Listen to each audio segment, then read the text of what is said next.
Tapos nilagay ko na yung yung kanyang yan? Bell pepper. At saka yung sibuyas na puti. Ayan oh. Sibuyas na puti. Malalaking hiwa. May bago na naman kayong matutunan ngayon. Ito naman ang aming lulutuin ngayon ay broccoli. Alam niyo anong halo natin ito? Squid broccoli with oyster sauce. Ayan. Saka mayroon kaming appetizer. Pusit pa rin. Pero tuyo. At saka bisogo nga tuyo. Ito na yung niya, yung mga sahog niya. Ilaga lang natin ng bahagya. Pakuluan ng. Yung ating tubig, maglagay lang tayo ng asin. Ayan. Tapos ilagay na natin tong broccoli at saka carrots. Bahagya lang. Okay na yung ating gulay, medyo half-cook na siya. Ilagay natin dito. Tapos isunod natin ang pusit. Yan naman yung ilaga natin. Mas malaki pa yung strainer ko sa kawali eh. Isunod natin lagay yung pusit ha. Mga 3 minutes. Hindi na.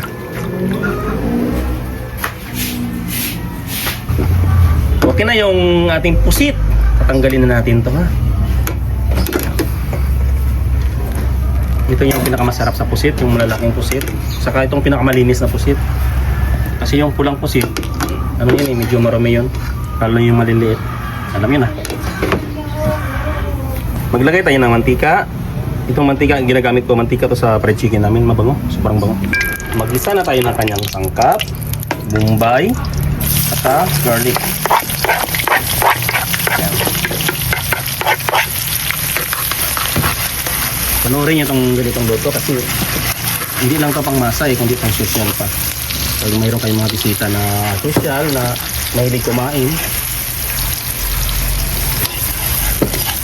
makaluto kayo ng ganito.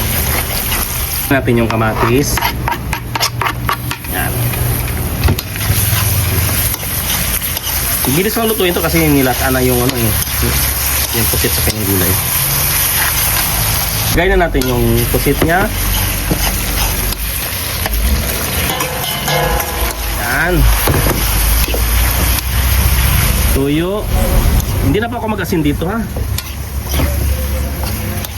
Oyster sauce.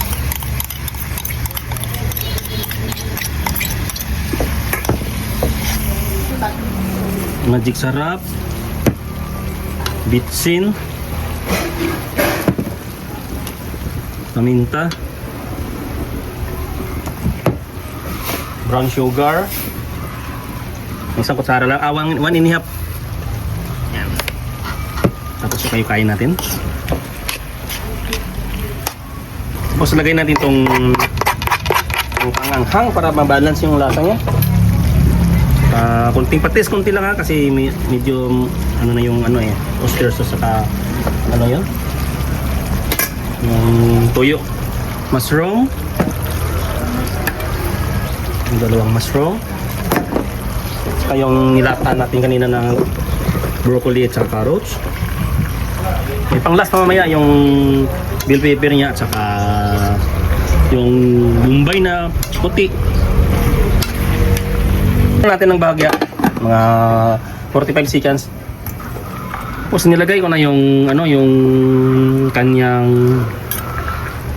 yan, bell pepper at saka yung sibuyas na puti. Ayan oh, sibuyas na puti, malalaking hiwa. May bago na naman kayong matutunan ngayon sa aming menu. Squid broccoli with oyster sauce. Okay na to.